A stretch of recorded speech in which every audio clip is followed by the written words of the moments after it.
Damn right I will.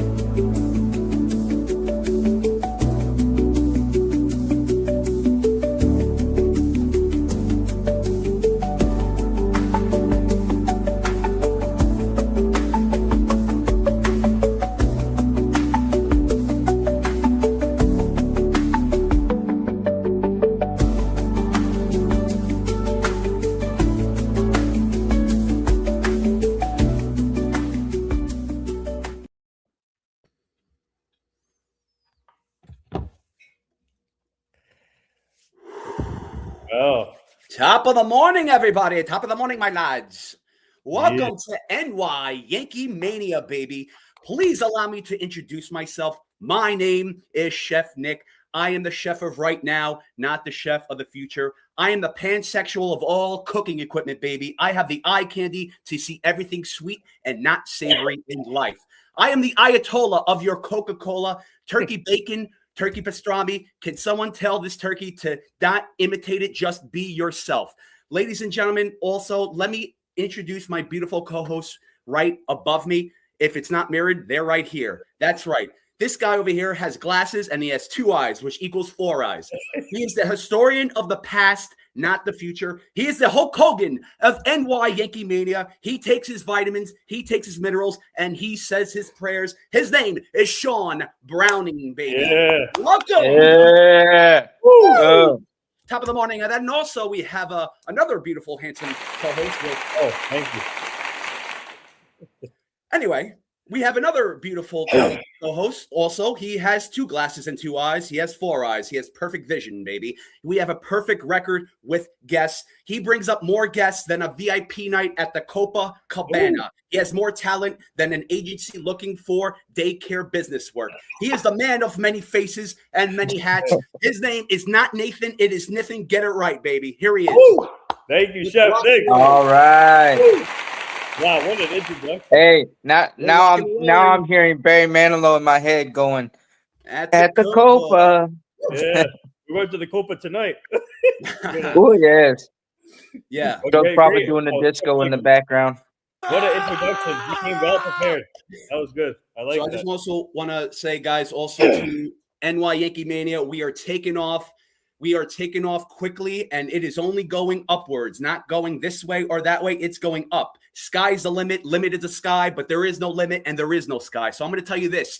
Please like, subscribe, punch, slap, stomp, kill. Do any safe and good domestic violence or domesticated violence in a safe, polite way. Now, if you guys don't like safe and good domesticated violence, then I suggest you eat, devour, and enjoy the like button like Jeffrey Dahmer. And if you don't like that, let's go above and beyond, baby. Let's do a Ted Bundy. Let's do a serial killer action where you decapitate this like button, you bury it 6 feet under, you dig it up, and you do this. You like it. It's very easy. If you want to go to those extremes, I wouldn't do so because that is dangerous in life, and I cherish everyone's lives too, to not go to prison for the rest of your life. So that's how easy it is. Just do that. Let's do this, baby. So like, subscribe. We are all here for you. We are all here for you. And just want to say also, want to shout out this amazing baseball player, legendary career, Placido Polanco will be joining us here at 10:30 a.m. So be here and don't be there. Be here, be square or circle, whatever shapes and sizes you like. Also, tonight, 7 o'clock, is the private member show with me and the Jefe, the potato chip of potato chips. He is Joe Mingoya. Get that name right as well. And also tonight, too, 8 o'clock p.m., the NBA pregame show. That's right, with a special guest, Dana Barrios, baby. Let's do this. Let's rock and roll. And our also beautiful co-hosts here will be joining that stream. So we have a packed day. Happy Friday. It is Friday here at NY Yankee Mania. Whatever you guys are doing, let's rock and roll together, baby. How you guys doing today? That is amazing. Wow. Chef Nick coming up. Wow. And that's, yeah, you know, I'm very a shy person. John said you have a radio voice, and I agree that Chef Nick has a radio voice. And guys, my team and I keep saying endless possibilities for the show and for our Job of the Mouth show. So, guys, stay tuned. Continue liking, subscribing to this channel, and you guys will get more surprises from my team and I. We're working on. And, man, this show, like I said, today's a jam-packed day, and 3 things today for this show. So, also speaking of our Job in the Mouse show, we are ranked at 120 now as we speak nationwide, and we're coming up close to Jim Rome's show. Whoever knows Jim Rome, he's a big person in the sports, and we're trying to surpass him. So hopefully we surpass him. But welcome everybody in the chat, guys. Get your questions ready for Placido Polanco, 3-time Gold Glove winner. He obviously legendary career. You guys are going to enjoy him. He played for the Tigers, Cardinals, a bunch of teams, and he played with Pujols, with the Cardinals, and Miguel Cabrera. So, like I said, you guys are going to enjoy him, and he's going to bring a lot of stories for you guys, a lot of baseball stories about his legendary career. And Chef Nick and Joe and Sean will be doing the interview, and you guys, I know they're going to do great. But yes, I want to bring up yesterday's show. I want to give a big shout out to Johnny Salami for hosting his first ever show. He did a fantastic job. The morning show, he killed it. And you guys, I mean, I joined late, but Sean and John did a great job of opening it. And we talked about a lot of great topics, obviously, on the morning show. And the day before, you guys killed the Bernie Kosar thing. That skyrocketed big time. And man, that show is still, everybody's still watching that thing. So, so I'm telling you guys, like I said, endless possibilities. You guys we do this for you guys. You guys are the best. So while we wait for Placido, you guys want to talk about the Yankees real quick? I mean, we haven't told 30. So. No, but let me give a shout out to the chat. We feed off your energy. You guys are killing it day in and day out. Every show is great because of y'all. But get your questions ready for our guest, Placido Polanco. Like Chef Nick said, he had a legendary career. And I'm sure he's got a lot of insight, especially the fact that he played with 2 all-time greats in Pujols and the great Miguel Cabrera. Miggy Cabrera, who's going to be a surefire Hall of Famer in a few years. You just watch and see. But no, we're going to have a wild time tonight in the NBA. And yes, what are the Yankees doing? We're making trades. We're even trading minor leaguers for cash. Are there more moves coming to the Yankees? Yeah. I just wanted to bring up for this something was pretty much like a talking point. I know I bring up all these beat writers.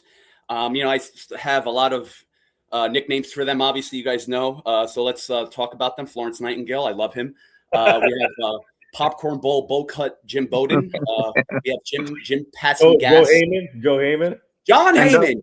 Sorry, John. No. John Arson Heyman. There you go. He didn't start the fire. You know what? I have a little issue with John Heyman. The fact that, you know what, people that curse online that just manufacture like they're tough, that's a beautiful thing. It's like, no different from being an internet warrior behind closed doors, but being an internet warrior in front of everybody.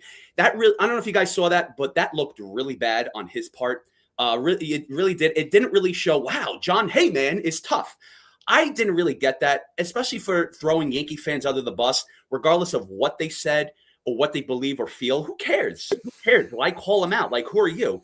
You give rumors, you give false news every time. How are you different? You give like the manufactured news that because you have a job to do. With him too, look, I respect his career. I'm not going to take anything away from that, but there's a fine line of talking points and stuff like that. You can call out players because they're not performing. You can call out managers because they're not doing their job. But to call out fans, now that's crossing the line. That's a huge disrespect. Especially, let's just say if we had our beautiful chat here that said something like that. Who cares? Let them speak. Let the chat speak. If they feel that way, great.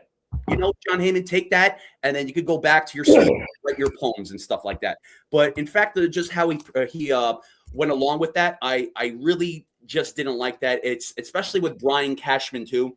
It's just you can't really do that to your fans. You can't really force what you're saying onto your fans, like throwing them under the bus.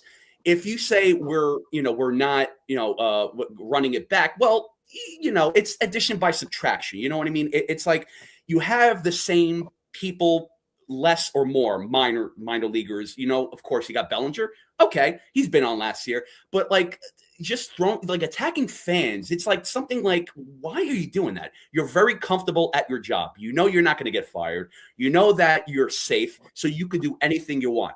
It's not like being happy. It's just being comfortable. You feel like you have this God complex, this ego complex, where it's like I could do anything I want without the repercussions.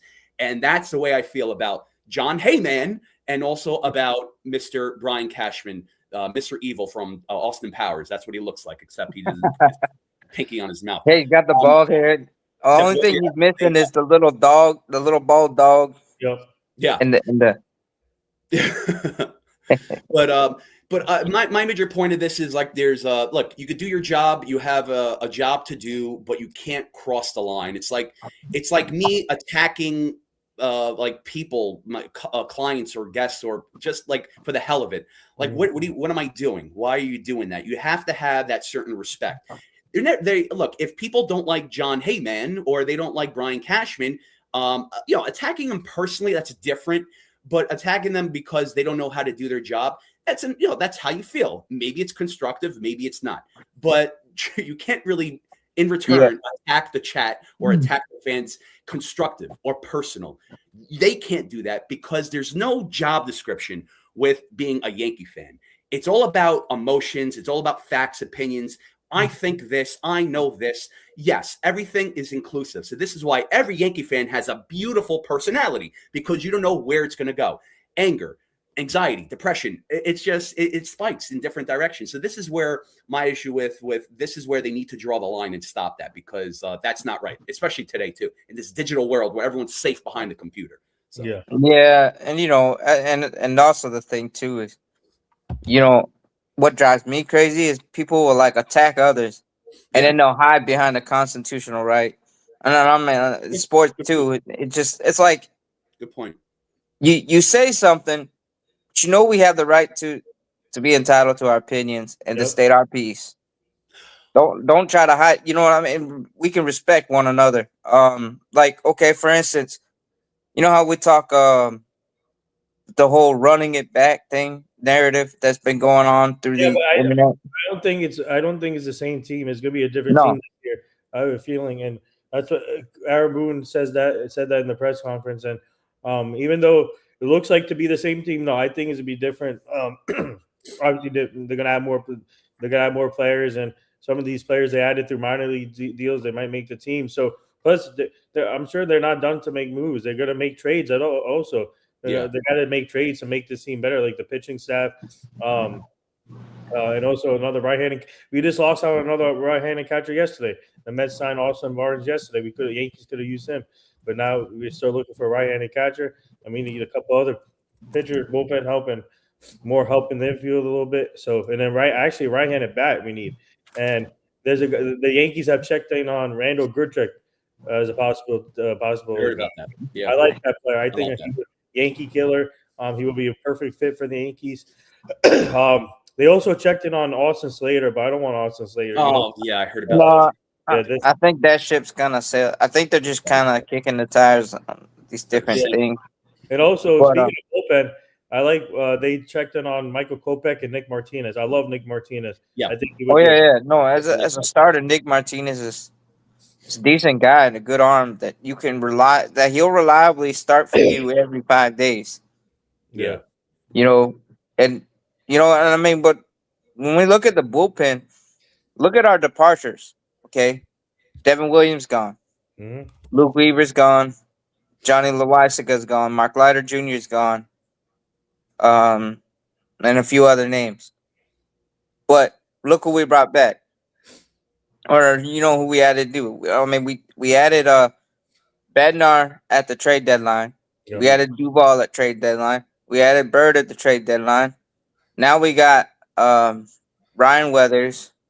We have Fernando Cruz and Tim Hills, technically leftovers. I mean, or holdovers from previous year.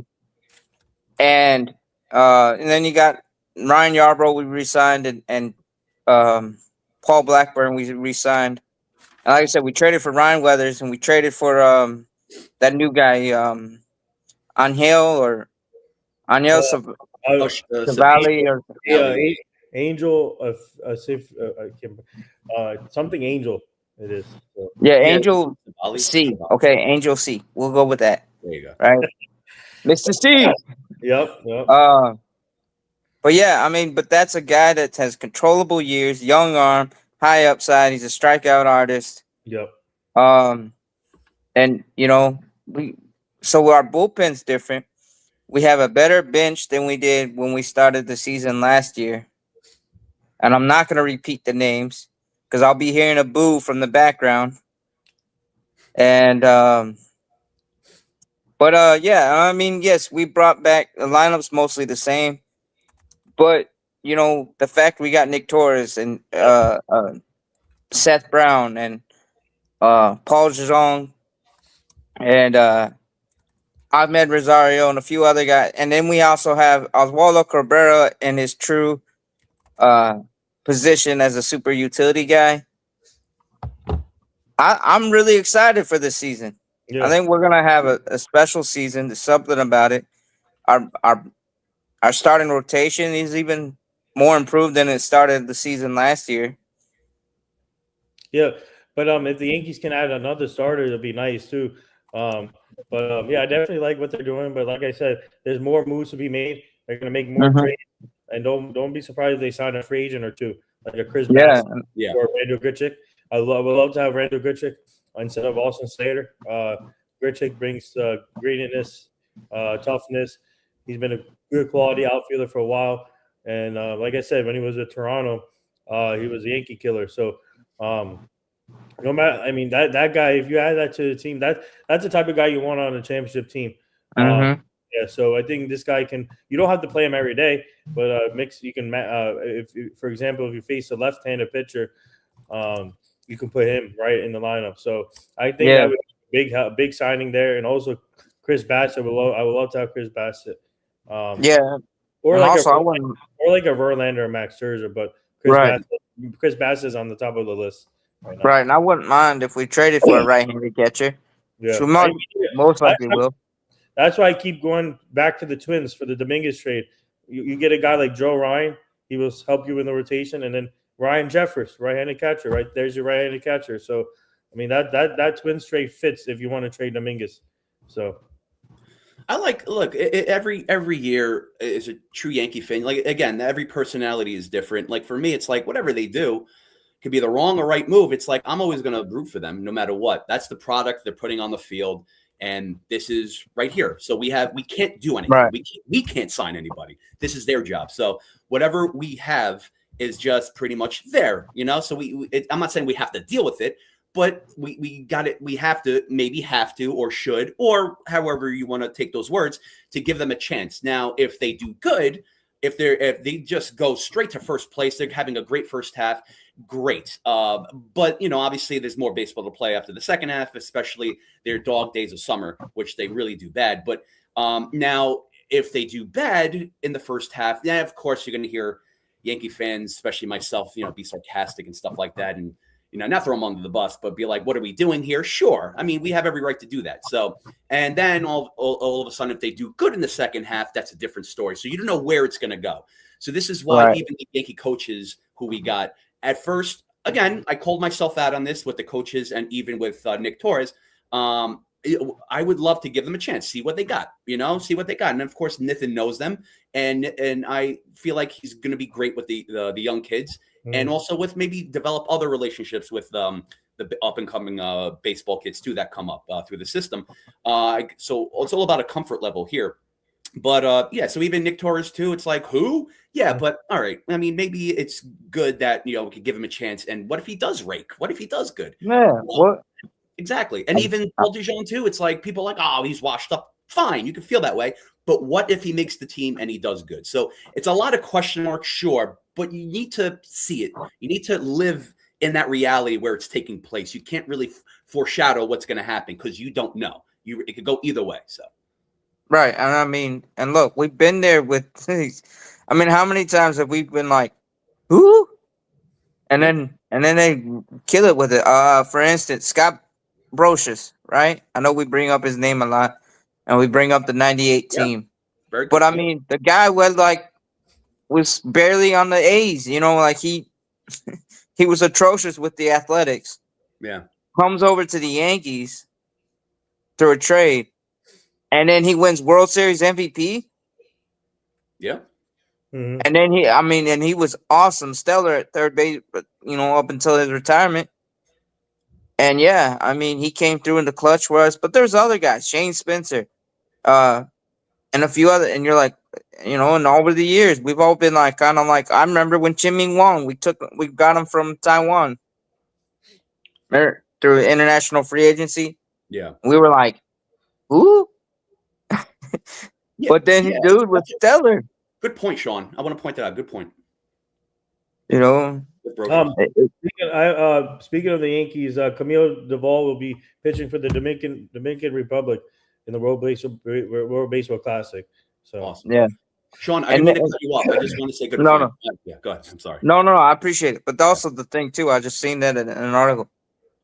When you realize the cap hit and the luxury tax hole we're hitting with that Bellinger contract, yeah, the Yankees have to be creative in how they navigate reading this team is because you look at the first year or two, I think it's like comes after all the taxing, yeah. you're pretty much paying $42 million for Cody Bellinger, front loaded. So it's like you're like, okay, well, he's 32 million, but then all that, CBT and CBA and all that other luxury tax that Yeah. Manfred loves to throw at teams, penalize. So now they got to be creative on how they make sure that there's additions to the team, improvements in different areas of need. Because let's say we sign another free agent that's like, I don't know, Chris Bassett. That might be another hit because Yeah. we're already over the luxury hold. Yeah, we're at 330, Sean. Yeah, we're at 330. Okay, yeah. So I'm looking forward to see how these trades are and just give. Cashman's been GM for 26 years, 27 years. Give him a little bit of a benefit of doubt. I know he gaslights us sometimes. I know he can be frustrating. The way he communicates ain't always the best. But he's proven at different times that he's gotten the small thing. Gio Urshela, that's another point I was going to say. Recently, we got Gio Urshela. He was just a scrappy, grinder guy when we got him. He became an everyday starter, and then obviously we traded him for, Josh Donaldson, and that became a cancer. But that there's times where it doesn't always have to be the flashy names or the flashy moves that get things done. We get a bunch of guys that can grind out. And what we really have issues with in the last year was situational hitting. If all these guys we brought on to the bench, if they help us in those situations, I'm all for it. No, right. Very good, Sean. Absolutely. Yeah, And great points. Great good. points. Yeah. Even with like what you mentioned, Scott Brocious too. It's like with we traded Wilson Betemit to the White Sox for Nick Swisher, and people were iffy about Swisher, and look what happened. I mean, I was a big fan of Swisher from his whole career, but people were like, "Oh, what's he going to do with the Yankees?" And he brought back the fun. He brought back pretty much the joy for not being boring. Just right. But also a great hitter and great all around too. So I mean, you just never know. Especially, you just never know what's going to happen. So. But yeah, like in fact, too, like there's many other players too. Of course, they had their flash in the pan, lightning in the bottle. What's it called? Ways like Aaron Small. The pitcher went perfect. So, but yeah, mustache Matt. Yeah, mustache Matt. Yeah, absolutely, and he did great. He did great, but it just didn't last. It's like, but it's up to those players. Like if it's up, of course, the coaches to guide them, but also it's up to the players to go further than usual. Like Luke Voigt, I was a huge Luke Voigt fan. I was a huge Ian Hamilton fan. I mean, it all depends. It's like if they're going to last, then fine. It's just up to them to keep that way. But then he broke down, Ian Hamilton broke down, and that was it. So Yeah, and that happens, unfortunately. It's hard. Baseball is one of the hardest sports to sustain success. Mm-hmm. Yeah, absolutely. Absolutely. And it's just but with other teams too, even with the Dodgers too, it's like, I mean, like the way they're doing things, it's like, I mean, it's like, I don't want to say the stupid 6-7 thing I was about to do, but like I was waving my hands, but no, it's like the Dodgers too. It's like they're getting their players. It's like they're pretty much plugging whatever they need plus more, but also they're doing it in a way where they get just doing it. I don't know if it's illegal, but they're gonna. It's so weird, but it's like, deferred and forbearance. It's like almost like doing that with a school loan. It's like the way they're doing that with with their finances and just getting players. It's unreal. But eventually it's going to catch up with them. So, but they're doing it. They have a loophole and they're taking advantage. So I am not complaining. They're good for them for being smart about that. Why can't the Yankees do that? I don't know. They're different. They're really different. And you can't compare. You really can't compare two organizations now. And there's the difference. But hey, Joe. Yeah, what's up, Joe? Hey, Joe. Where you been? The Godfather of the show. Finish up your thought, guy. Don't worry about it. I just came on to say hello. no, what I was going to say was, the difference is different owners, they attack differently, or, they spin differently or whatever. But also the thing with Hal is he would have to stomach that whole thing if he was to try and flirt with that line of the whole deferral and, because there's some rules against it, but others. The Dodgers, they have a hedge fund. But yeah, it's, and this is what's going to make it really interesting. Yeah. If that lockout happens, if and when that lockout happens, because the owners and the players union have to really come to figure out a way going forward, a better deal to make baseball more enjoyable again. Yeah, absolutely. Absolutely. Well, good morning, everyone. How's everybody doing in the chat? How's everything? How's Chef Nick? How are you? Nitin, how you doing? And Sean Browning, how are you?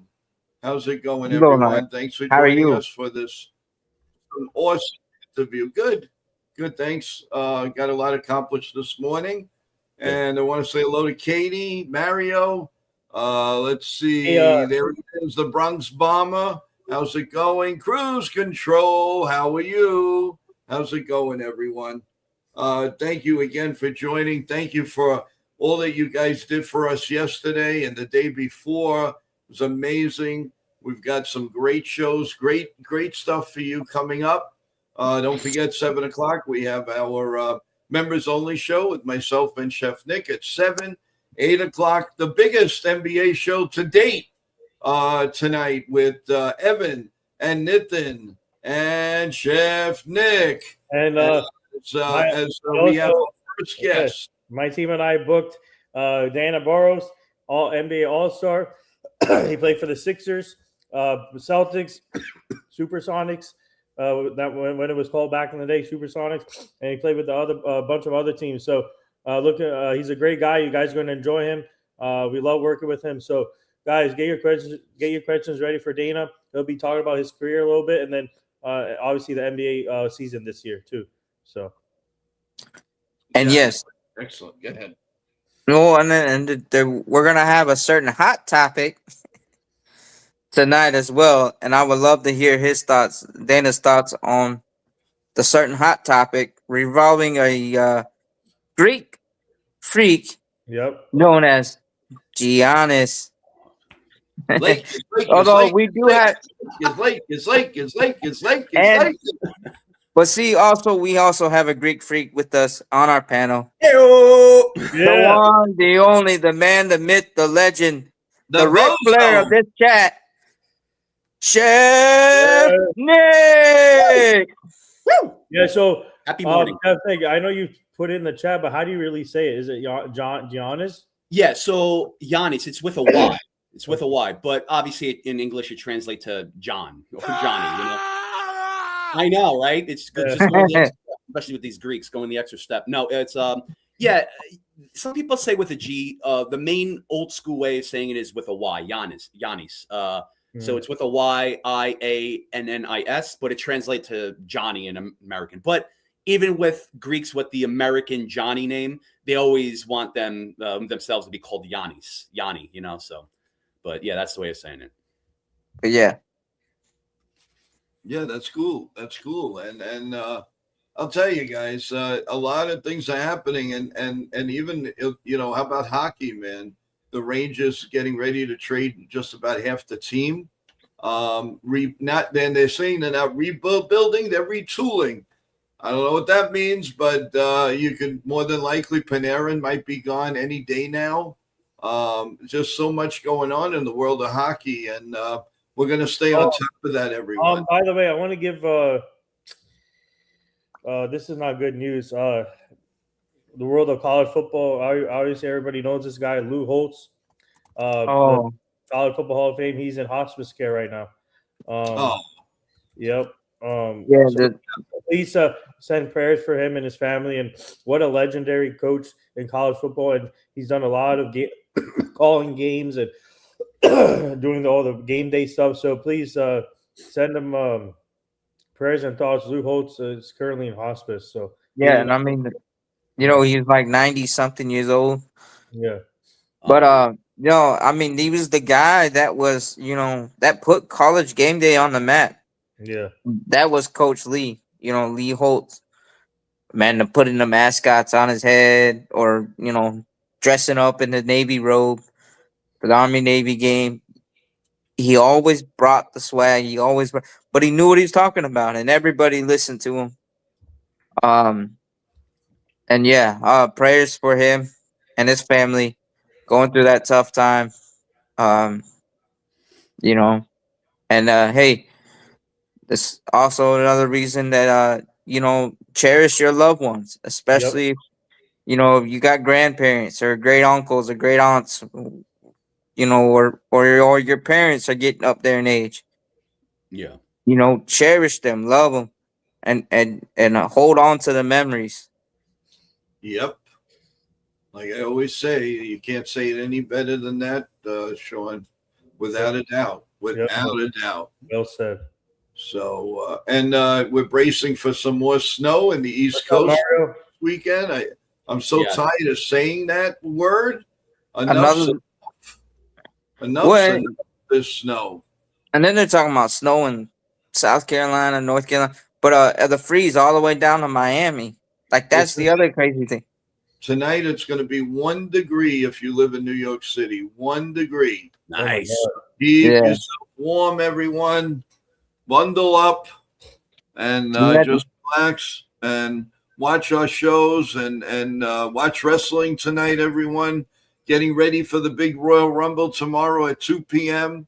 Get ready for a great play-by-play here with TJ and myself. We're going to have a great time, fun time, and I'm sure we're going to be breaking some different types of news during that broadcast with all kinds of good, with good vibes with it. And I believe our star of the show has just arrived. Yeah, so you can drop me if you want. Yeah, and we let's see if I get a thumbs up, Mr. Polanco. All right, we are ready. We are excited. We've got our leadoff hitter. If he would only come back, and he could lead off for the New York Yankees. Placido Polanco, here he comes. How are you? Hello. Hey, how you guys doing? How are you, sir? Very good, my friend. How are you? Doing all right. Good. I'm doing really good. Happy New Year. I know we're a month in, but Happy New Year to you, your family, friends, everyone. And I hope you're doing well. You look terrific. And we would love to have you lead off for the New York Yankees now. Let's do this. Thank you, guys.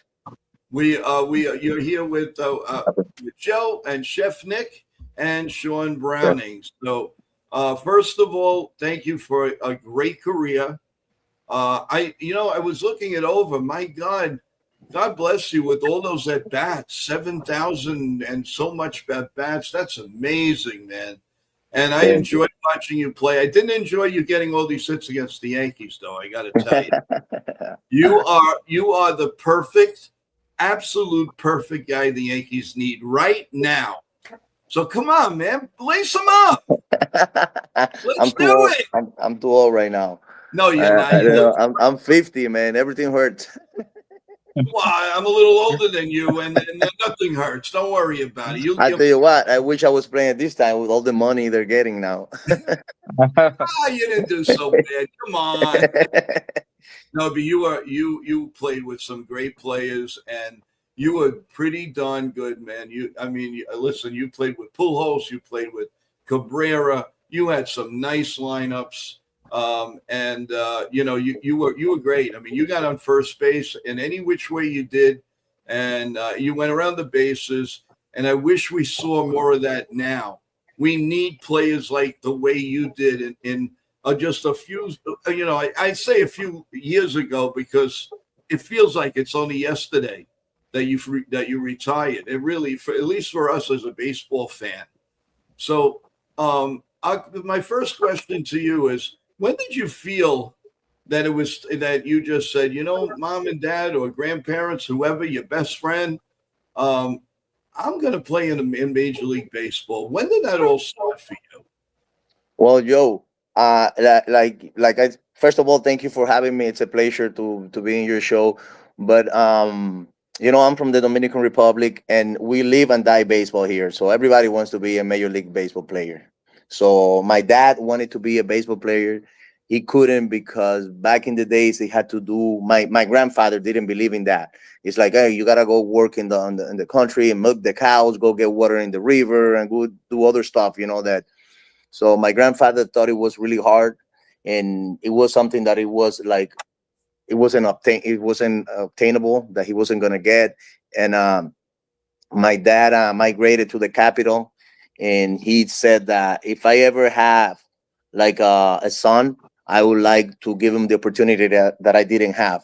So I was born 1975, and when I was like 3 or 4, he got me a glove, a ball, and a bat, and he started throwing baseballs to me. And then when I was like 5 or 6, he put me in Mania Little League, and I started playing baseball. So I was in Mania Little League until I graduated high school. And Manny Mota was able to give me a scholarship to come to Miami, to the United States, and study, and play baseball for Miami-Dade Community College. And that's when I got drafted. So the dream was always there. And when I got drafted, you still get drafted, but you still don't know, what's going to happen. Especially me, I was drafted in the 19th round.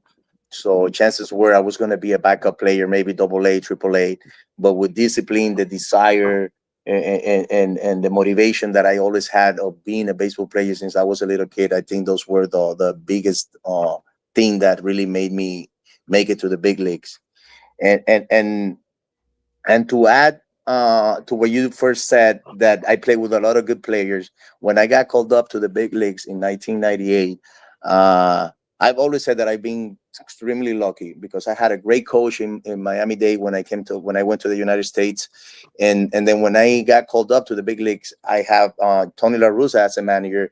And then I have Mark McGuire playing with me. I have Delino De Shields, Gary Gaetti, Tom Pagnozzi, Willie McGee, Eric Davis, Sean Dunston. And those names are like really good names, people that last forever they play forever in the big leagues. So all those people had something in common, and I was able to learn from them. You mentioned one key name there that you played with, and that's what I want to emphasize to a lot of Yankee fans on this show, that I'm not so fast in trading guys like Dominguez and Spencer Jones, because you just mentioned Willie McGee. Well, Yankee fans don't realize that they gave him up for actually, shoe leather for nothing. And he became one of the greatest center fielders, base runners, winning championships, winning baseball. I never wanted to see him leave. And now, so we had to sit through that. We sat through Fred McGriff, Jay Buhner. And Could you like explain what kind of a person or a player Willie McGee was with you at that point? Well, that was at the end of his career. I mean, I kind of grew up watching him play, and then to be able to be right next to him, I was like shocked. Like, oh, man, this is Willie McGee. And I'm here, and you know what Willie did? Because remember all those names that I just told you. Those guys were like in their last years of playing. Some of them their last year, some of them like played maybe 1 or 2 more years, and that was my first year. So I was basically like learning from all those guys. But Willie McGee was a really good player, but he was a better teammate. He was like an outstanding teammate, and he sat right next to me on the airplane, and started teaching me how to invest my money, what to do, what to expect. The all the stuff that was gonna come. People offering you this, offering you that, and sure enough, everything he told me. That's awesome. It's just like I said, I was extremely lucky to have played with all those guys. Well, they Yeah. were lucky to play with you too. Let's not say it. Sure. Let's Thank talk you. about you now. All those at bats, all that you had over 2,000 hits. You got to be very proud of that. Where I am ecstatic that first of all that you're on the show with us. This means so much to us, to me, and to our family here. And you never sell yourself short because you are as important as anybody. And I have to ask you, it's my Yankee blood. Was there ever a time that you ever said or ever heard that you may be traded to the New York Yankees? No, not that I know of. There were probably some words there, especially my agents being from there, from New York, and having a good relationship with with George Steinbrenner. Yeah. So they had a really good relationship. So I don't discard that. I'm pretty sure it was talked at some point, but it never happened.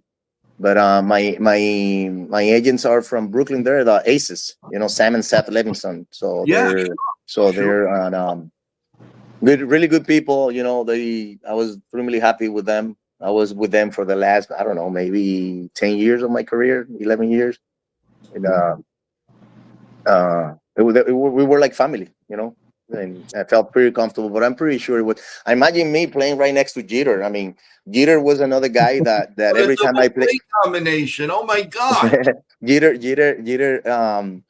When I played against him, he would give me tips like, "Come on, swing, stay inside the ball, do this and stuff like that." I mean, I'm a young kid, playing the big leagues, and here Jeter, telling me what, and we kind of had the same type of swing, meaning like stand inside the ball. We try to hit the ball, everything inside the ball. We look for fastball every time. We were not power hitters. We hit like mistakes for extra bases and stuff like that. But we did take a lot of pride in defense because we did know that by playing good defense, you can win a lot of games because you might be a really good hitting team, but you're not going to hit every day. But your defense can be there every day, and your base running can be there every day. And at the end of the day, you either win or lose the division by a game or two. And that's where everything magnifies, and all those little things count. Did you enjoy coming to at that point the old Yankee Stadium to play, or what was the atmosphere? Because those were the days the Yankees were winning a lot. They had incredible teams, and not superstars, but good players, and they meshed very well together with maybe one or two stars, superstars. But how was it coming into the state? Did anybody do you know of fear playing the Yankees? Because I don't think they do now. Well, well, let me tell you something. The Yankees, every time you go, like, man, you playing against the Yankees, when you see that uniform, come on, it's history. It's like you gotta have some type of different feel, But when you are focused in your at bat, in each play, so you forget who you're playing, But then when you disconnect, you see Jeter, you're like, man, that's freaking Jeter. This is Alex Rodriguez, Posada, Yambi. Mariano is warming up in the bullpen, and you're talking about the best players ever, And then in 2006, I was part of the Detroit Tigers team, and we were like, we felt like that, but we had that momentum, that rhythm, that desire of young kids mixed with veteran guys, you know, and we were able to beat them, but it wasn't easy. It wasn't easy. So yo, sometimes you have a lot of good names on a club, and people outside thinks, oh wow, that's a good team. Well, not necessarily. You know, you have a lot of good players, but it takes more than that to have a good team, to have a good chemistry and something like that. And that is something that we had in 2006 with the Tigers. Yeah, that was a yeah. very frustrating year for the Yankees and the fans. That's for sure. But you guys played very well. If I'm not mistaken, didn't you have Kenny Rogers? We did. We did had Kenny Rogers, Jeremy Bunderman. Who else? We had Verlander, Fernando Rodney, Todd Jones, the closer. Yeah. Yeah, I mean, a very young remember, this is a good name now. Joel Zumaya. Throwing 100, throwing like 1,000 miles per hour. Wow, I forgot about that. Yes. Oh my God. a young Verlander, and yeah. But A young I want Verlander. to, if you could take us back to when you got that call up in '98, and then you know, and you find out you're going to be playing for the St. Louis Cardinals, coached under one of the greatest managers in the game, Tony La Russa. It was in 1998. I was in Memphis, Tennessee, with a AAA club, and it was after a game. In my house, chilling, resting, watching probably ESPN, and then I get a call like late at night from a trainer. The trainer telling me, "Hey, Placido, get ready because you're going to the big leagues tomorrow." I'm like, bro, don't play with me like that because this is not a joke. You know, like don't play with me like that. So I hung up on the guy. So a minute later, he calls me back, hey, Paulie, for real, like pack your stuff and you're going to Cincinnati tomorrow. You got called up. Oh my God, I was so nervous. I started calling everybody in the Dominican Republic, my mom, my dad, my neighbors, my friend, everybody's like, bro, I'm going to the big leagues tomorrow. Can you believe that? So as you know, I didn't sleep that day. And I flew to Cincinnati. I went to the ballpark. I got my stuff. I went to Cincinnati, and wow, I was so nervous. I didn't eat. I wasn't hungry for like, I don't know, for like a week, and I was like getting butterflies, all that, and like, so the first day I didn't play, but the second day I was like, I'm probably not gonna play. I was leading off against Brett Tomko. Oh yeah, sure. Wow. And Tony La Russa tells me, are you nervous? She's nervous, of course. I'm fucking nervous, but I didn't tell him that. I'm like, no, I'm not nervous. And he goes, oh, then you're not ready. If you're not nervous, you're not ready because you got to have some. I'm not talking about scared. I'm not talking about scared, but you got to have some type of go. Okay, now that you say, yes, I'm very nervous.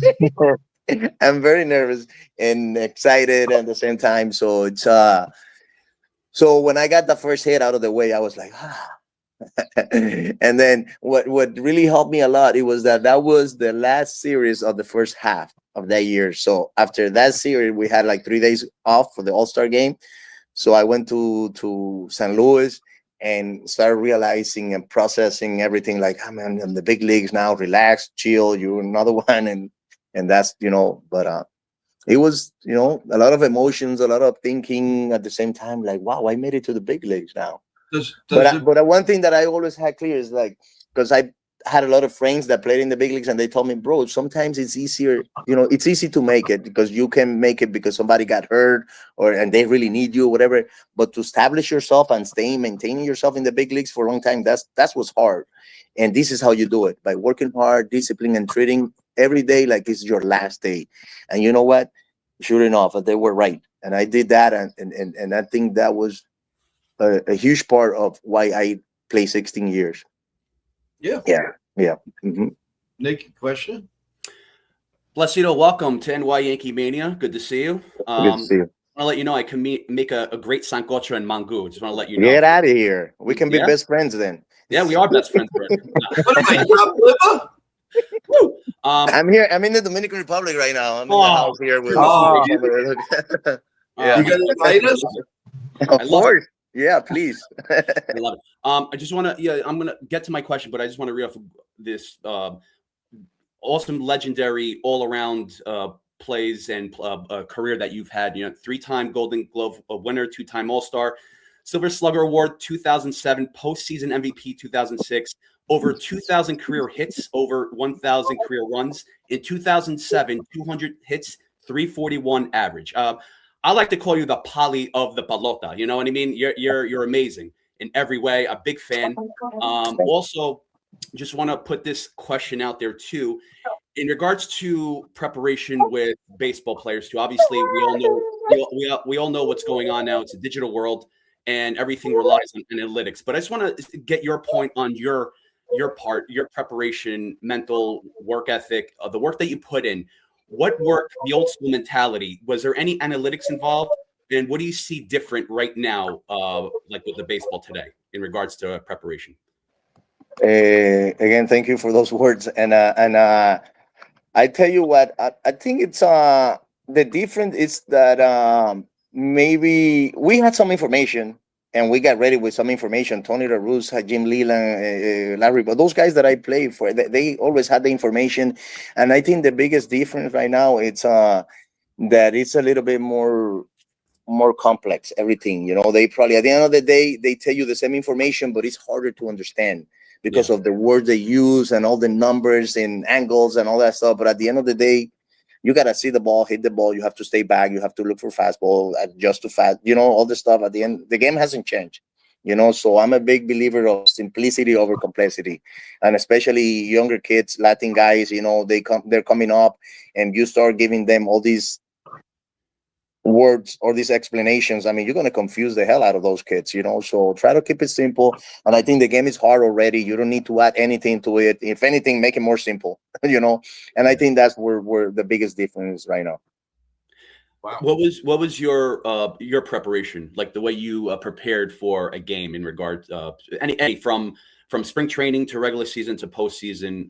What was your preparation in terms of that? Well, off season was I laugh because my brother-in-law used to say that I was crazy because I used to come here to the Dominican Republic because I have a place in Miami as well. And then when I would come here for Christmas, the 24th of December, everybody's getting dinner ready and I'm running outside and I'm taking ground balls. The 31st, where nobody's out in the street, I'm running and I'm doing stuff like that. And I go, bro, this is for a little bit. This is only 10, 12 years, if anything, so I got to do it. And that's why I laugh. But off season was really hard because I think during the season, you will not be able or you're not able to lift as heavy or do other stuff. You got to maintain yourself. So off season was huge. And the preparation before every game was to take my ground balls, all the angles, all the possible ground balls that I was going to get, like infield in, some backhand, some to the left, some right at me, a few double plays, turn a few double plays, and a few, so a little bit, I'm a big believer of quality over quantity. So I would do maybe 15, 20, 25 good ones other than 50 in having a mix of, so that, and at the plate, I would go to the cage, and I was a huge believer of tee. The tee, put the ball on the tee because the tee would give me a good feedback right away.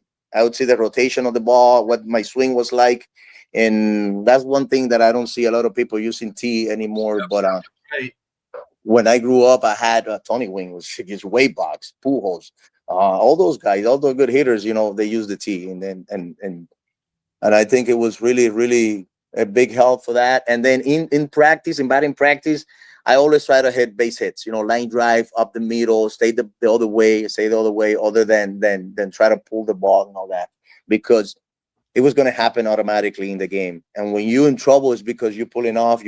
So you don't want to practice that. Yeah, exactly. So that was my routine. Awesome. Thank you. Yeah. Wow. Have you ever? Go ahead. Oh, I was gonna say, have you ever considered coaching in the majors or any type of coaching or mentoring some of the young kids? Oh yeah, without a doubt. I mean, I've been part of the Dodgers. I work for the Dodgers. Oh yeah, wow. I've been with the Dodgers. Who else has worked for the Dodgers? I know, you're right. We have a lot of people, man. It's we I've been with the Dodgers for 7 years now, and I'm a special assistant to the player development. And this is why I'm telling you what I tell you. So we're really good at what we do there. We have a nice group of guys, and we have guys like Nelson Cruz, Joel Peralta, Jose Vizcaino, myself, helping the young kids, and we're a great organization, man. I'm very happy to be part of them. I never play for them, but our minor league director was a minor league player for the Tigers when I was in the big leagues. So I would go see him and give him a bat here and there and give him some tips and all that. So a few years ago, he called me. He goes, "Hey, would you like to come work for me?" And then he gave me this position, and which I'm very happy, because at the same time I have some flexibility to travel, to come home and do other stuff with the family as well. That's awesome. Yeah. Wow, that's awesome. Could we make a call to Hal Steinbrenner to maybe get you away from the Dodgers and bring you back? Exactly. I could try to make that happen. Yeah. I would love it. I would absolutely love it. Oh yeah. I just have a quick question, which NES brought up. It's what separates, let's just say, and again, I don't want to compare teams, but let's do this. What separates the Dodgers from the Yankees in terms of that? Which coaching, with player development. What separates that? Is there sort of like a routine? Is there like a different strategy? How does the coaching go about the ways? Is it aggressive? Is it more like neutral? We give the players a lot of freedom. We give the player a lot of freedom, for that. At the same time, we really teach them. I mean, we try to, if we really believe in something, we're not gonna let them do it their way, because we know it's wrong. So we put something like, "Hey, this is what I think is good for you." And by the way, we don't have one way for everybody, because the body are different. They're not gonna act the same. So we recognize what type of body each player has, what type of arm, and then we work with that. And I don't know how the Yankees do it, but anything you can think of, anything like monitoring the sleep, the eat, the weight, the flexibility, the strength, everything. We have a big department to take care of our player. Yeah. Well, yeah, but also, I mean, they get the best of the best, and then your role players are just amazing. Like I was screaming for last off season, let's get Kiki Hernandez. I wanted him in the worst way. And everybody, just get him. He's a spark plug. He's good in the playoffs, and he's been around it. And it goes in one ear out the other, and he goes back to the Dodgers and he wins again. And good for them. I mean, listen, they're doing everything right. They're doing everything that they need to do, and they don't hesitate. They don't let anything stand in their way. And on top of that, They add like a little tease by getting the Los Angeles Lakers. So and that's my favorite team, by the way, in basketball. But it's just amazing. The way the Dodgers are operating it's incredible. It really is. And they didn't even have the greatest of years. I mean, they had, but they got together at the right time. People got healthy. They made a little tweak here and a trade here and there, but everything balanced. Like right after the trade deadline, it was like the lights went on, and it's just amazing. And instead of people complaining, do what you need to do to get better. To go up against LA again. That's all you can do. I mean, is it hard? Yes. And I believe it's very hard now to win a world championship, because there's more players, there's more games to play. I mean, it's very, very difficult. So you got to tip your hat off to a team like the Dodgers that have won 2 years in a row and striving for 3. Yeah. And we also have a good farm system where if we ever need anything for the season, we can trade. We can get. We have a lot of good value in our players in the minor leagues. And so that's why I think we're there every time, and we have everybody is committed. From ownership to the front office to the players, and I gotta tip my hat to Brandon Gomes and Andrew Freeman, because they hire not just good players on the field, but good teammates. And that's where I'm still, I know a lot of people don't believe in this, like, oh, chemistry is overrated. No, it's not. Because you're going to be seeing those people more than you're going to be seeing your family. You're going to be traveling with them. You're going to lose and win with them. And you're going to go through a lot. So it's important to have a good chemistry. And when you see our club, our dugout, man, they treat like family. They treat each other like family. I mean, and they're probably together right now during the off season. I mean, they're like a few weeks away from being spring training. They're probably together, either playing golf or having a barbecue or whatever. So they really treat each other like family. So with the chemistry, which is very important, I strongly believe in that. Now, let's just say hypothetical, there was something toxic in the lineup. Let's just say a player with an attitude problem. How would you guys deal with that in regards to that? We have two professionals on the team, full time, 24/7, working with everybody, with the players. Wow. Yeah. Wow. Mm-hmm. Wow. Yeah. But that's amazing. And then there was a question in the chat. You need that because you go through a lot in baseball. It's I really wish I had one, at least one or half of one when I play, because you go through a lot. I used to call my college coach, which was a psychologist, and he would talk to me about so many different things but baseball. And then when I hung up with him, I was like completely reset mentally. So, and it's crazy. You need people like that, especially it's a long season. You go through more downs than ups in baseball. Yeah. It's a game of failure. And if you don't know how to deal with that, then you're stuck, Yeah. Yeah. There was a question from JT in the chat, one of our loyal fans. He said, which pitcher did you love hitting off of during your career? Oh, wow. With all the respect, Barry Zito was one of the, and I remember having really good at bats of him and a lot of good hits, but it wasn't until the other day where somebody posted how I really did against him, and it was like, yeah, it was crazy. It was like 24. It was 14 for 20 something, 14 for 26. It was like 660. I hit of him. Wow. So it was, but Barry Zito, I had a great curveball. And people ask me, like, how do you hit his curveball? And I said, I never hit it. I didn't miss the fastball. Yeah. Yeah, that's how you hit the curveball.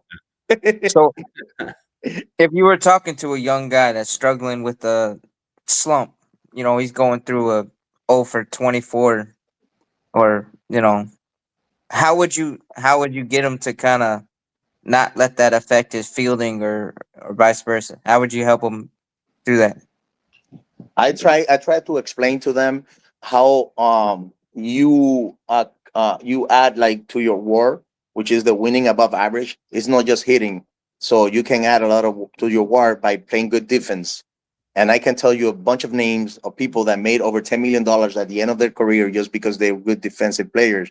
One of them is left-handed, remember, for the Cubs, and we had him. I can't believe I forgot his name. We hired him, and he played really good defense for us. He won the World Series with us. Hayward. Yeah. Yeah. And Simmons, the shortstop, great defensive player, accumulating 4 or 5 WAR. Yes. So, and like I said, like you win games by winning defense, running the bases right, and then hitting in that order. So that, and most of the times when you have a guy going like 0 for 20 or for something, is because they're thinking a lot. And like Yogi Berra used to say, it's impossible to hit and think at the same time. Stop thinking, see the ball, hit the ball, right? So that's what they're doing. That's the common answer that I get when I go through all the minor leagues, and I go, what's going through your mind? Tell me. Most of the guys tell me I'm thinking a lot. Yeah, especially when sometimes you give the pitcher too much credit, and you're thinking of what the pitcher is going to do to you rather than thinking what you're going to do to the pitcher if the ball is there. You know what I mean? You don't know what the pitcher is going to do at the end of the day, so you should know what you're going to do to the pitcher if the ball is there. And that's a matter of changing your chip and your thoughts. Wow. Do you think that there's too much, like if you're in a slump, not just you, anybody, do they really take that to the field, or can you separate the two of them? It's both. Some players can, some players can't. And I tell you one, like Miggy Rojas, the shortstop we had, the Venezuelan guy, it's probably the best at that. and he takes a lot of pride in defense. He understands, and that's why we keep signing him, because he adds a lot to the game, to our club, I would say. In when the guys are not hitting, he's the first guy there. Hey, let's go play different. Let's do this, and it's a winning player. And yeah, there's some players that take it to the field. Some players can't, and that's where those two guys that I told you come into play. Yeah. So your most exciting. We have a question here from Teresa. So thank you for joining. She says, and she wants to know, what is your most exciting moment in MLB? Was it your winning the Gold Gloves? What one moment that you could say you'll never forget? Oh, it's probably Maglio hitting that home run against the Oakland A's in 2006 for us to go play in the World Series against the St. Louis Cardinals. I was running at first base, and Craig Monroe was at second base. Yeah. And all we needed was a base hit. Craig was going to score, and we win it. So I'm at first base, freezing in Detroit, and Maglio hits a home run of what's the name of the closer? Street, the guy for the Oakland A's, the closer. And yeah, I know what you mean. So Maglio hit a home run. So I'm at first base, and I didn't know what to do. I was so happy. I was like, I started jumping instead of running, and So I jumped from first base to home plate, jumping around the bases. Yes, I remember. And everybody was, so that was very, very exciting. And then on top of that, then they named me the MVP of the series, the ALCS MVP. So, and here we are in the Houston Street. Yeah, that's the name of the guy. Thank you, bro. Yeah, and that's why I know that I'm getting old, because I'm forgetting names. And these people are like famous people, like really good friends of mine, a great guy, man, awesome, outstanding player, and I keep forgetting. But what, anyways. Well, how about we do something a little cool now? We have Chef Nick here, who's a tremendous chef. So what does a Mr. Polanco like to eat, and what could Chef Nick satisfy you with? Well, I really eat like the Dominican flag is my favorite, which is rice, beans, and pollo and chicken. You gotta have some plantain, fried plantain on the side, and avocado on the side. If you don't have that, it doesn't taste the same. So that's one. But the mondongo for me is like one of my favorite, which is, what is that? The milk, the cow stomach. Yeah. Is it tripe? Yeah, the tribes. It's like tribes. Tribes too. Yes. Yeah. Okay. Yeah. So that's a very good one though. So yeah. Right now I just turned 50, and now I'm trying to watch what I eat, but I eat one of those every once in a while. It's That's awesome. delicious. Yeah. And then you have great coffee over there, the Cafe Bustelo. Oh, el Bustelo, yeah. We have it in Miami as well, but Café Santo Domingo from here is a really good one. Oh, we have a pretty good one in Cafe Lavazza. That's all right. We'll go up against each other. You come to New York, and we'll put it together. You put your dish together, and I'll put my and something like that. Okay. Hey, are you guys gonna get to go to any of the World Classic games? We would love to. We're gonna do everything we can to cover it. Try. We are. Yeah.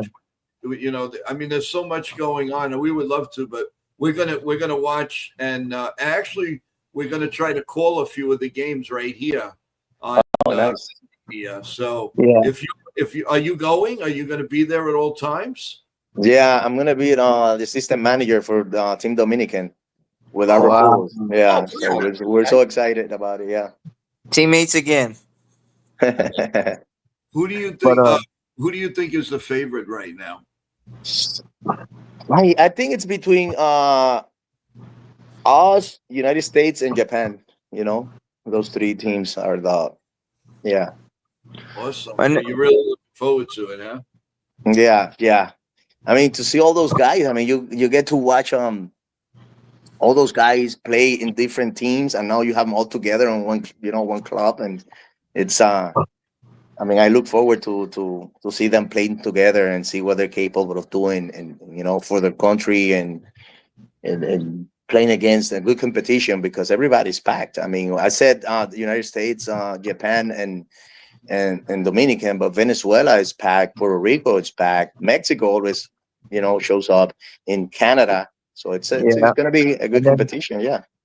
I then was Team surprised. Italy being Yeah, managed by Jorge Posada. yeah, And then you got, Oh, it's Jorge Posada managing Team Italy. yes, yeah. Oh, I thought it was. I don't know because I was in Orlando for the winter meetings and I saw Mark the Road. Cervelli. Savelli's there too. Yes. yeah, Yeah. Cervelli and Posada. Oh, But Cervelli's but probably the Posada GM, was I guess. announced as their manager. Oh. So, Okay. Yeah. but Nice. I mean, I've been wanting Jorge Posada as a manager because that was a guy that also brought the fire. You know, I loved him as a Yankee. He just but he always. I especially remember when him and Pedro would do the stare off Oh, right and there on the he field. was pointing to his head. That was crazy. Yeah, That was insane. If the catcher, that is something that I tell our catchers in our organization. I tell them, man, you are the only player involved in every pitch. So your body language dictates how other players are going to be. If I see you with no energy, I'm not gonna have any energy. If I see you getting up and controlling, hey, 1 out, 2 out, let's throw double play, whatever. I want to see, live on a catcher. And I think that is something that Jorge had, and that's why you said what you said about him. But it's yeah, important to have a catcher with like right. Poch, like Yeah. Ivan Rodriguez. I played with him 5 years in Detroit, and that is something he had. Carlos Ruiz with Hmm. Phillies with the Phillies. Phillies, yeah, sure.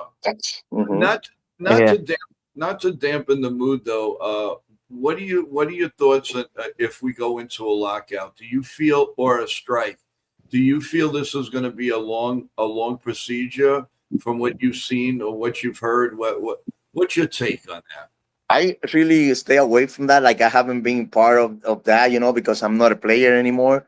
But I Right. don't think I mean most of the time it's just a negotiation. They're negotiating. The players are trying to get as much as they can, and they are getting a lot. And the owners want to get as much as they can as well. But I think it's not good for anybody.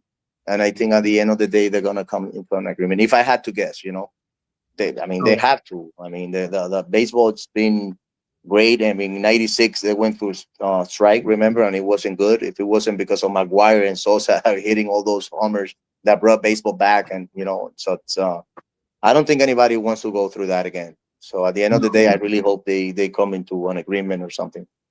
Well, that's why I've been saying on this show, everybody just enjoy, no matter what your team is doing, enjoy this year because it's going to be very special.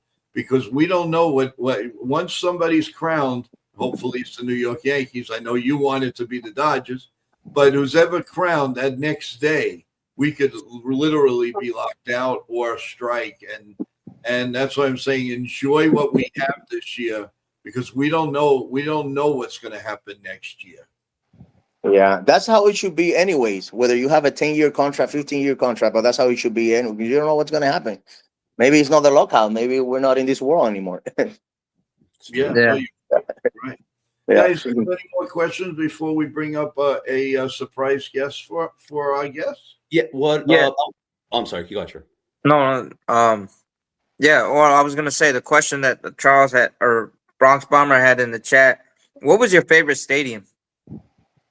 Wow. I love hitting in Detroit because it's very wide. The outfielders are big, so they were deep, and me hitting line drive, so I'll get a lot of hits there. But I love going and playing in San Diego because of the atmosphere, the weather, the grass, the dirt. It's really nice stadium. So I would say those two there. Awesome. Okay, Chef Nick. Just one final question. Just right now, like I know you said you're 50 years young.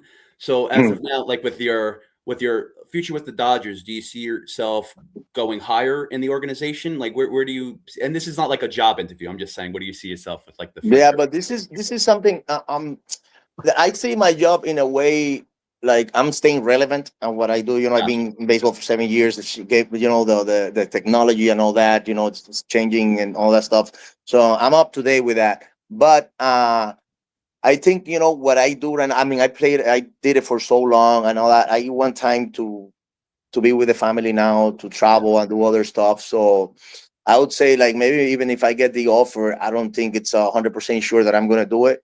But the fact that I do, I'm gonna tell you something. Like, what I do for the dog, it doesn't feel like a job. It doesn't feel like a work. I do it because I'm very passionate about it. This is something that I've done since I'm a little kid, and it doesn't feel like I'm working. You know what I'm saying? So, and that's how I feel right now. And I think if we go to the big leagues, the responsibilities are higher.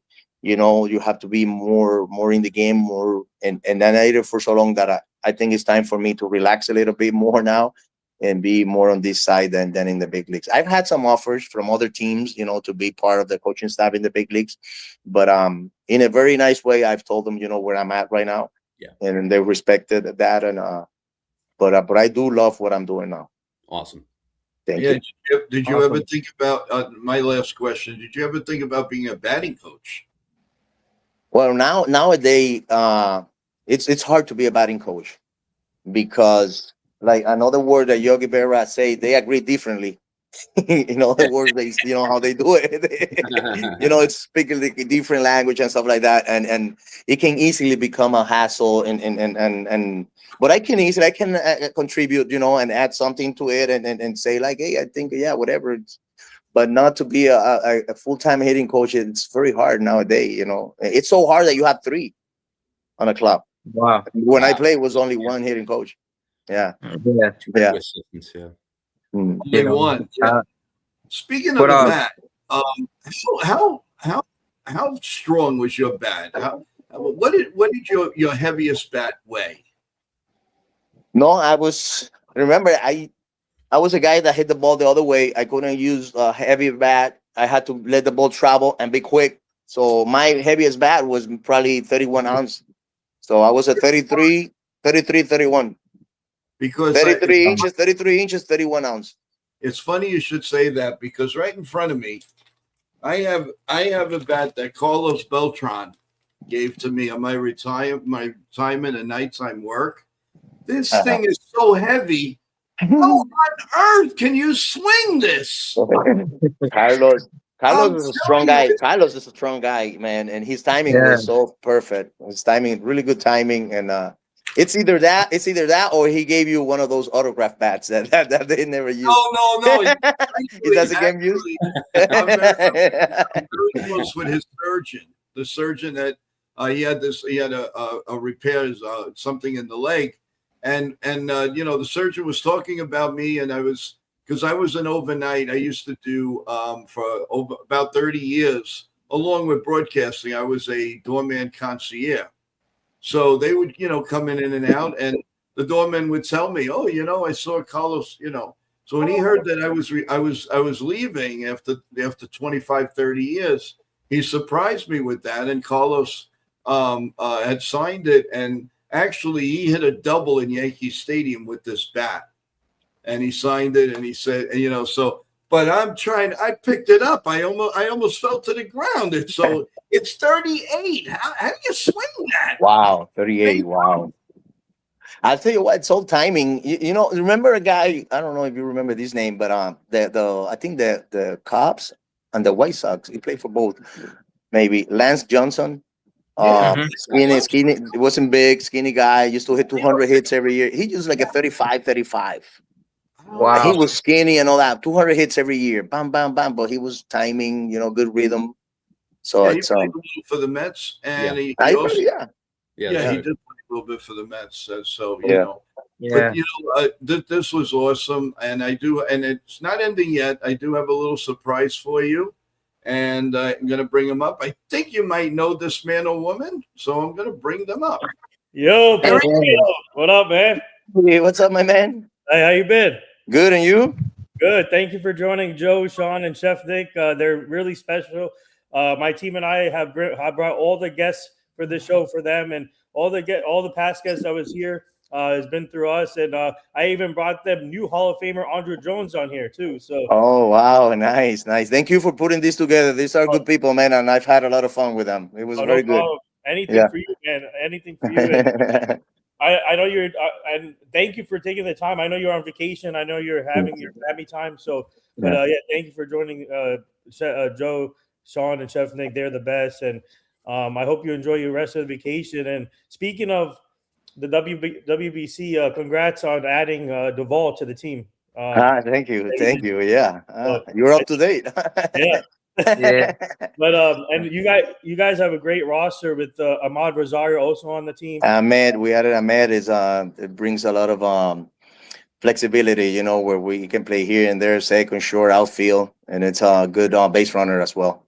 Yeah. Yeah. And, I think this WBC should be fun, and Team USA is going to be fun to watch, and I pretty know. much all the teams. It's just, I mean, obviously, you guys are all in it to win it, but just to see all the players come together, play for their countries is truly amazing. It's like Amazing. It's like the World Cup of baseball, pretty much. So. Exactly. Yeah. But yeah. That's awesome. That is awesome. And Rosario, all he's going to do, aside from getting hits against left-handers, he's going to cheer like no other player cheers. He was the first when he became a Yankee. He should have been a cheerleader because he was just amazing. The first one out of the bench and the first one to greet. And that was a very nice pickup from the Yankees, and I'm so happy that they re-signed him because he added a lot of grit to the team. So but it was great, and we can't thank you enough for coming on. And with the classic and everything. If and when you have a little time, we would love to have you come back and talk about it, and let's relive exactly what everything that happened in that series in those games. Okay, for sure. After we win it all, we get together again. Oh, so if you lose, we don't see you. Come on. Hey, you gotta talk crap a little bit, right? You never know. We're all competing, and you gotta believe. If you don't believe it, then you're lost already. No, you're right. But, we did have one question in the chat. Evan asked, what is your opinion? And he's one of our panelists and does play-by-play, but he's asking, what's your opinion on Jason Dominguez? Jason Dominguez played winter ball this year for Escogido, and I think he has all the tools. He has all the talent to be a really good player. It's up to him. I just really hope he has good people around him teaching him, what he needs to do. And remember, like I told you before, again, this is my personal opinion. You cannot teach everybody the same because they have different swing. They're built differently. So I think he has all the tools to be a really good player in the big leagues. And it's a good guy in the clubhouse because some of the coaches that coach them here in winter ball are a really good friend of mine, and they told me about his personality and all that. So I think sometimes, another thing that I see is that people get called up. They don't play enough games in the minor league before they get called up. Like I remember when I was coming up, I had to play rookie ball, instructional league, and then go to instructional league again, go middle A, high A, double A, triple A, and then big leagues. So you have a lot of baseball. You played a lot of games, and you have a really good sense of what you have to do in the big leagues. Nowadays, it's like, but it's everybody doing the same. It's not just the Yankee. It's everybody. Now you sign in 2-3 years, you got a good year. Boom, you're up, and I think it takes time to learn the game because it's not easy. The game of baseball is not easy. So it's but I think it's a matter of time before he turns everything around and become the player that everybody expect him to be. Yeah. Yeah. Do you think that the hypes you got? No, I'm saying the hype, like he was hyped to be like Mickey Mantle and Mike Trout. And, do you think that kind of hurts some of these young players when they're hyped compared to like the legends? Yeah. It's not a good things for them to hear. And I give you a good example. Like when I was coming up in the minor leagues, I wanted to be like, I'm not going to say, with all the respect, I wanted to be like a Dominican baseball player. And I was doing, making some throw and trying to imitate him and do all that stuff. And a manager approached me and he told me, hey, you need to stop doing this because that's not you. You're not that type of player. You need to get on top and make these throws, and this is how you're gonna, go up by making the plays and doing this and that. So to make a long story short, I really took his advice, and I was playing like me, like myself. And you know what happened? I ended up having a better career than the guy that I wanted to be like. You know what I'm saying? So just by being myself, by doing the things my way. So sometimes we don't want to be, like we want to be like somebody else, and we're better than that, when it comes talent wise. Mm-hmm. And also you got to have this talent here. This talent is very important, especially in baseball, to deal with failure and all the teaching, and to be able to make an adjustment in one pitch, in one play. The sooner you make it, the better. And that's the difference between a major league players and a minor league player. Minor league players, sometimes it takes a while for them to make an adjustment, and a major league player can make an adjustment in one pitch, in one at bat, in one play, and that's why they're big leaguers. Hey, Placido, real quick, I got to ask you about Justin Verlander. How special is it for you to see your former teammate still go at it strong? And I think he still has something left in the tank, and he's a free agent currently. But what are your thoughts on him? Because he's rare. He's a special player. What are your thoughts? It's always been special. Verlander is very well built. He stays in great shape, and he's been one of my favorites since he first came in with us in Detroit. And he has that type of personality that it's, if you don't really know him, you can take it wrong from him, because people think, oh, he's a hot dog. What does he think he is? I mean, he's not a hot dog. He's just very secure. He's very sure of himself. He knows that he's going to go out there and perform. He knows he has a good fastball. He knows he's going to compete, And for me, I want five starters like Verlander because of the fire and how he goes about it. And he hasn't changed. He hasn't changed. And I mean, he's still pitching. Yeah. And I've been out of the game for like forever. And what year is this for him? Like 20th? Yeah, close to 20. Yeah, Huh? yeah, no, because remember he was Oh a my young God. guy in 26. Yeah. So yeah, this would be his 2006. So yeah, this would be his 20th year I in the know. majors. I know it's crazy, man. But I'm so happy for him because he's a really, really good teammate. And you know what type of pitcher he is already. Yeah. Yeah. He reminds me, I mean, we saw guys like Roger Clemens who pitched forever, and I know he's different than Clemens, but just that fire and that like tenacity. Yep. Yeah, no, without a doubt. One final question TBG has: what are your thoughts on new leadoff hitters that hit home runs? Do you agree with that philosophy, or do you like to keep it singles and walks? I don't know. It seems to be everybody seems to be doing the same. The reason why they're doing it's because I think it gives a leadoff guy, which is a home run guy, one more at bat, or maybe one more at bat a game. And when you add them up, you're talking about 162 or more at bats a year.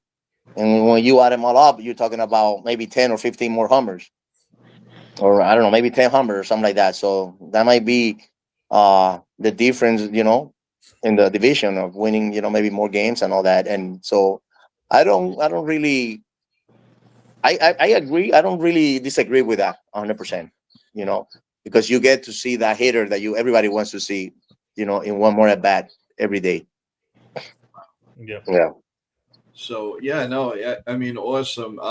It will be good. It will be good to have a good ninth hitter now to get on base for that guy. Yep. Yeah. Yeah. Don't worry, the Dodgers will find it. The Dodgers Well, will find that it. They'll I know. find anybody. Well, what are your thoughts with these new rules that the three batter rule with relievers, the pitch clock, and the Phantom the phantom runner, and all those rules? I think it's a new way of speeding up the game, but he puts the manager in a tough position now because you eliminates the matchup in a little. You have to pitch to three guys now, so the other manager can pinch hit or whatever. But the manager playing defense, it's stuck there. So it's a I don't know. I kind of like to see to see that go away because it will give the manager a more, a chance to work, to manage and play matchup, like. But I understand also that it's a way of Major League Baseball of speeding up the game and all that. But it's tough. It's tough because sometimes that might be the decision of the game. Yeah. You have to leave that guy in, and he has to pitch to certain hitters, and it's tough. So the bottom line with you is the only way we get you back is if your team wins the WBC, right? That's it. We have No.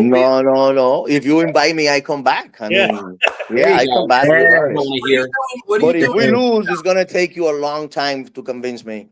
What are you doing in 3 hours? We're gonna. I'll probably be on the pool. Yeah. Oh, come on. Go enjoy yourself, man. Yeah.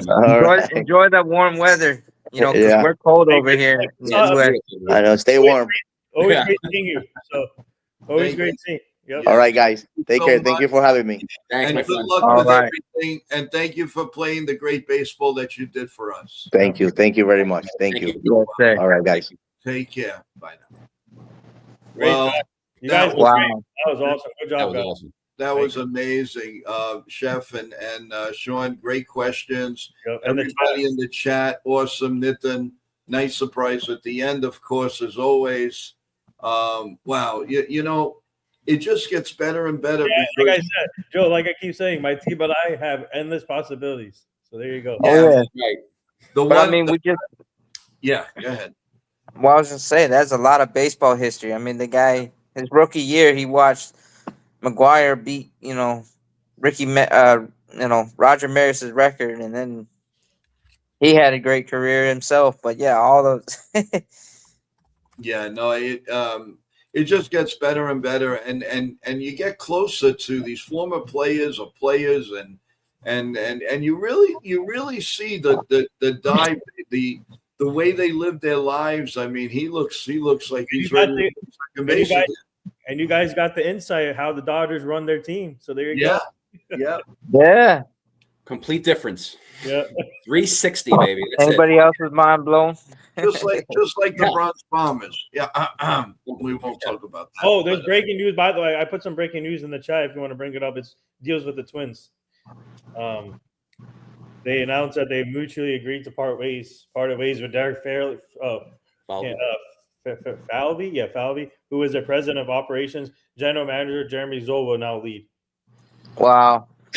I just don't know what direction they're going in. That's why I said if I were the Yankees, I would fleece them right now to get Joe Ryan, Ryan Jeffers, a couple other players for Dominguez and some of our other prospects. Let's get now they waited too long. Now it won't happen. No, it might still happen because they may just be doing a total rebuild. They just haven't figured out how they're all gonna do it. But then at the same time, they might try and tax us a little too much because we've been torturing them for the last 20 years. Yeah, really. No, but that's great.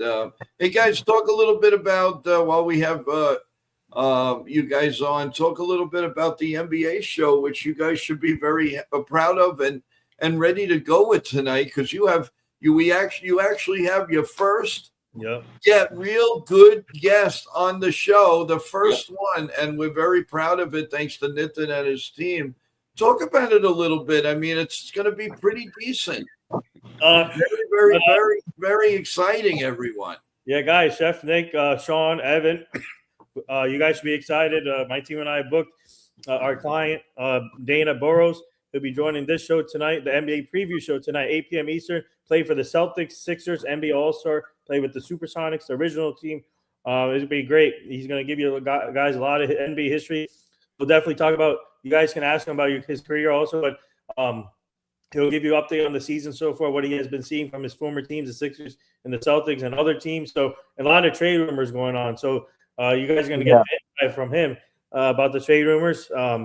But he had a great career. He wore. By the way, if no one knows about this, he wore 3 with the Sixers also before Iverson did. So he wore 3. So he's going to be. You guys are going to enjoy him. Get your questions.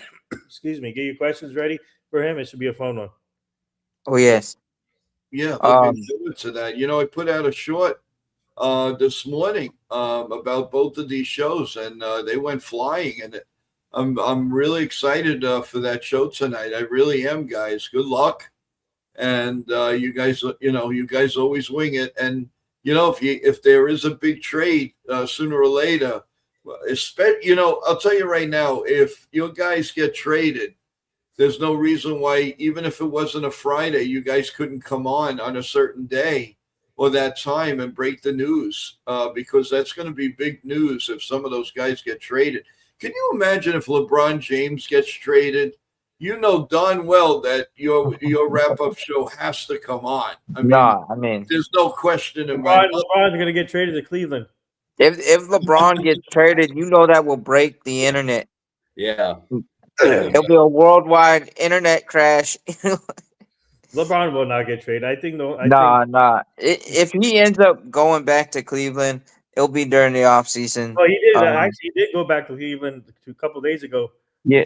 Well, yeah, and he played against them. Well, he got whooped by his home team. But no, I mean, I'm saying if he goes back and plays for them for a third time, I don't see that move happening until the offseason. Charles says, Joe, stop showing her shorts. LOL. Yeah, right. Breaking news. At least he's not eating them. But yeah, I got that. The Simpsons. What is that? What are you doing, man? Joe, what are you? There you go. You want me to show the shorts? You got it. I'm trying to cover. I'm trying to cover your screen. I can't. Anything else you guys desire? No more, guys. No more challenges. No more challenge questions, guys, please.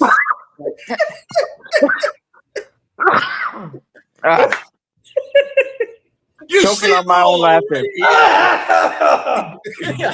You're gonna kill this man. NY Yankee Mania.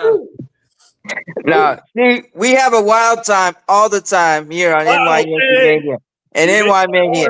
We're a bunch of wild things. We're savages. We know our sports, whether it's baseball, football, basketball. Some of us know hockey. And then we all know wrestling. So, Joe, please give us a teaser about tomorrow's show at 2 p.m. The Royal Rumble! Get ready to rumble! Oh, Lord. Oh, my. You just, how about Joe After Dark in the morning? I'm worried about that. Guys, oh my God. Guys, speaking of wrestling, obviously, Joe and TJ has their big show tomorrow at 2 p.m. But speaking of wrestling, we're doing a big event with Al Snow, former wrestler, February 20th and the 21st in Slocum, New Jersey. Everyone, please come out. Don't miss out. That's gonna be fun. You mean Big Al Snow? Yes. Now he's jacked up. He looks like now like a bodybuilder. He changed his body, but he looks different. But Joe, you should come out for the event, February 20th, 21st. Whoever. Tell TJ about it. I'm sure he'll be excited. Yeah. I already sent that to them. Okay. Yeah. So, that was cool. And we're also going to have Monday Night Raw March 30th at Madison Square. Yeah. So my team and I are working on that. So stay tuned. Wait a minute, when I come, do I bring my underwear? No. Burn it. Yeah. You can't see me. Don't even give it to Goodwill. Actually briefs. Yeah, no. So there you go. I can't see that. Yeah. I wish I could and Charles says he's choking on his laughter. So. Oh boy. Well, that's the whole point. We gotta laugh. We gotta have fun, guys. Yeah. Oh my God. Couldn't come at the right time. I have a bat and underwear. So what's next? What a weird combination that is, right? Yeah, that's all right. Really not, But guys, that was excellent. That was funny. And Charles, just please don't ask for anything else. aside from a Yankee player, because I'll come through with it. Yeah, well, okay, Joe, can you get us Jeffries from the Twins? I Just, could try. Yeah. Let me Call up the hold Gotti family. Hey, cuz. in Minnesota. You think you could Yankees a favor here? Yeah. Okay, done. 2 hours. Yankees going to make a trade. 2 hours. He feels it. 2 He's got the hours. sources.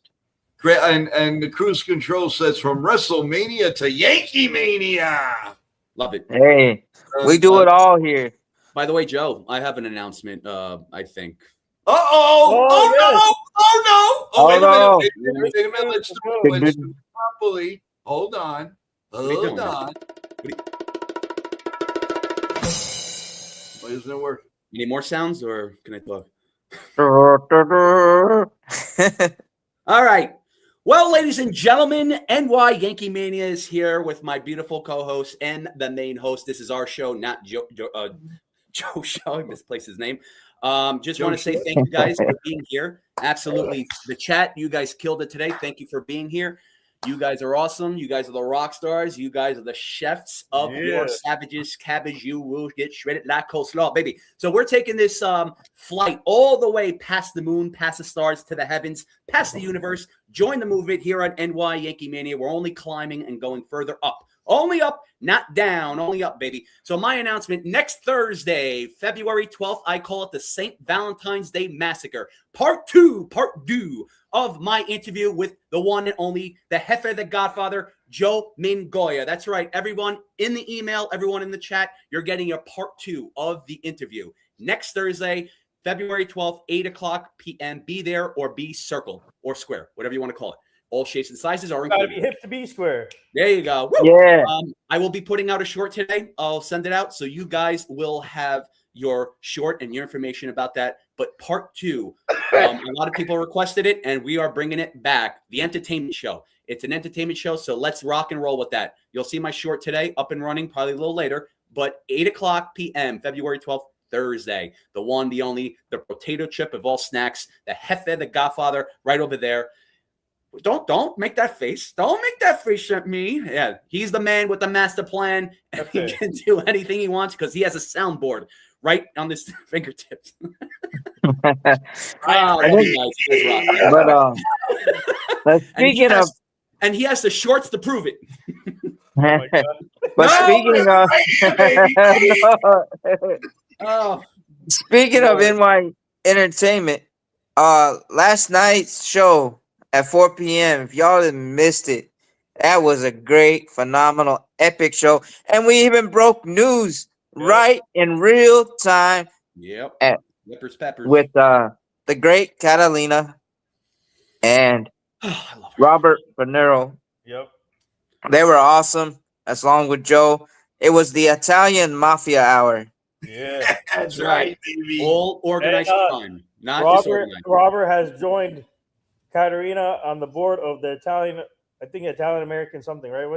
Italian American Film Festival or Film Board. Yes. Of New York, You guys are in the New Jersey area.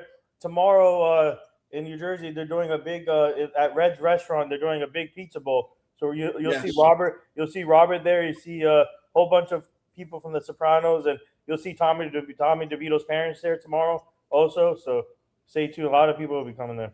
And they're going to be, and more than likely, they're going to be joining us for a great night on February 13th, the day after my interview with Chef Nick, and we're all going to be dancing away for Valentine's night, a day before Valentine's Day, with friends and family, and a lot of great music with Anthony, with Maria Venuto and her dad. So there's so much going on, guys. It's going to be a lot of fun, and we're really looking forward to that. So, but you know what? One thing at a time, and the next thing here, unless the Yankees make a trade, is going to be our show with Chef Nick and myself at 7 p.m. as we warm up the night for that big basketball show coming at 8 p.m., baby. So we're all looking forward to it, everyone. Like, please subscribe, press that, please. We can't stress enough the like button, please. Please do that. And we keep going out. Yesterday, our show was sent out over 3,500 people in like about 5 hours from YouTube. So that's a nice accomplishment. That's nice numbers that people are getting sent to their YouTube pages and all of that. So stay tuned, everyone, as we keep going and going. And we are already starting to get together for the Yankee first spring training game. We already have a beautiful thumbnail ready for Yankees opening day against the Giants. Where it's all coming together, everyone. Let's all do it as a family. Final thoughts, guys. Sean, you want to quickly give a little something before we fly away? Yes. So, guys, prepare your chocolates, your strawberries, whatever you got to get. As Valentine's Day approaches, we'll bring the entertainment, we'll bring the champagne. But tonight, we're gonna give you some spice on the NBA show, because you know what's heating up, that Giannis talk. Giannis talk. That's heating up on the hot stove of the trade deadline. Where he'll end up, nobody knows. But hey, the Lakers get him, I'm gonna do one show with the underwear on my head. Oh my god! But you know, so stay tuned with that. Plus, we also got Dana Boris, longtime NBA player, all-star, you know, legendary career as well. He'll be joining as a guest star. So, guys, come. You're gonna have a wild time tonight. And then, yes, the members only show with Joe and Chef Nick. They're gonna warm it up for us, prep it all up for us. We're gonna have a wild time. And then, guys, like we said, tomorrow it's gonna be the Battle Royale, the Royal Rumble in the Kingdom of Saudi Arabia. But we're gonna give it to you guys with a simulcast of NY Yankee Mania and Total Turnbuckle Talk. And Joe and TJ are gonna bring you guys ringside from your own living rooms, and we're gonna have a wild time right there watching these wrestling. And whoever wins Royal Rumble, nobody knows, but you'll have to come in and show up, because anybody can win, and you're all winners because y'all smart, and you guys tune in to NY Yankee Mania, NY Mania, Total Turnbuckle Talk, Nathan in our Sports Rush, and don't forget to tune in with Jabba Chamberlain and the Jabba in the Mouth, and you guys can take it away. Well said, Sean. Great job. Time you shut up. No, I'm just kidding. How you really feel? Yeah, Sean. I really feel that this guy's great. All right, go. who wants to go next? Dun, dun, dun, dun, dun, dun, dun. Eeny, meeny, miny, moe. My mother tells me to pick mirrored? you. You go. Oh, pointing is very rude, my friends. Okay. Oh man, what a great stream. Thank you, guys, for letting me open up. I appreciate that. Thank you for bearing with me with my monologue. Sometimes I go out of hand, I veer off, and I'm talking for 2 hours. But anyway, that's me. I can be annoying. I can be sarcastic. That's the way I am. I will never change. So there you have it. That's my product on the field for you. But anyway, good to see you guys. Thank you to Placido Polanco. I really appreciate that. Great, absolutely great guy. And great questions too. Great, very informative. I really learned a lot today in regards to that, especially the difference between the Dodgers and the Yankees. But I'm not going to talk about it now. We'll save it. But yeah, thank you, chat. Look, it only gets better from here. We have a great staff of beautiful people. And again, we're taking this to the next level every time. The bar is here. The bar is going to be here tomorrow or later on. You name it, we got it. So let's do this together. Let's rock and roll. You guys are the best. And without you, we are not here. So again, like, subscribe, and I'm not going to do my whole spiel, but like, subscribe, and please share this channel out. It only makes us and it makes you guys better too. Thank you. And I'll see you later. There you go. And now, guess who's left? the one, and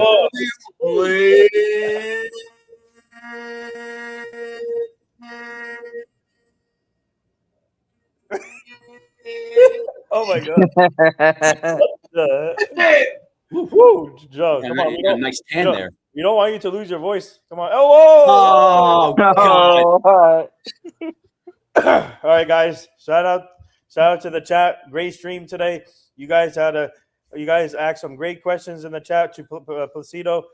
He really enjoyed it, and he shared it on his Instagram story too. So you guys did a great job, Chef Nick, Sean, and Joe with Placido. Glad that we can help out with that too. And tonight is the NBA show. Please tune in. We are bringing you the first guest for that show, Dana Burrows. So stay tuned for that. That'd be awesome. And also, obviously, the membership show tonight at 7 with Chef Nick and Joe. Whoever's a member, you go join that show tonight at 7. Please continue liking, subscribing to this channel. Like Chef Nick says, do some kind of domestic violence, but not in the hard, bad way, in a good way.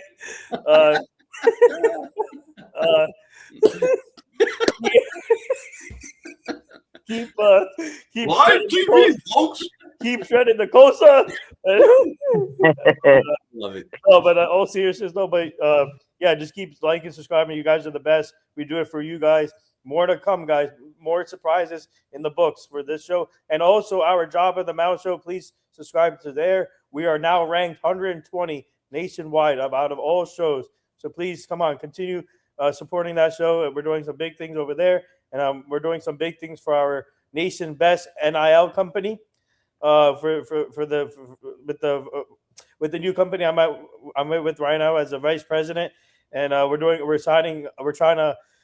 in the process of recruiting more players to join that company. And yesterday, this guy named Micaiah Rhodes, the number one running back in the nation, just committed to Oklahoma yesterday on the Nightcap show.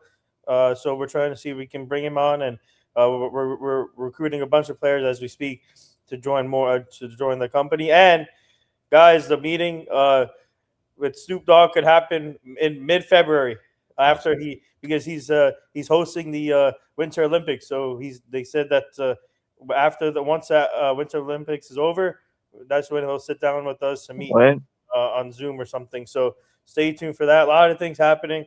But yeah, you guys are the best, and I'm working on doing live shows for both shows to go together, and also obviously, obviously the charity event that we're working on.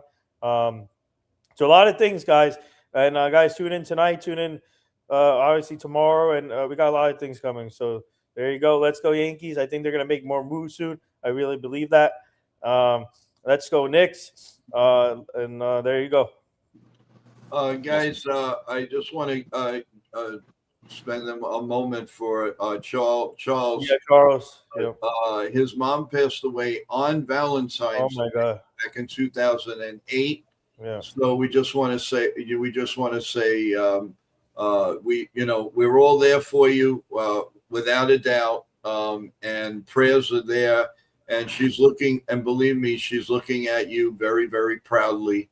And we pray for her always, and I'm sure the good Lord is taking very good care of her, Charles. So, you're a good family, and we're here for you. So, just want to say, we'll say a prayer to everybody tonight for you, and we love you. So, just want to Charles.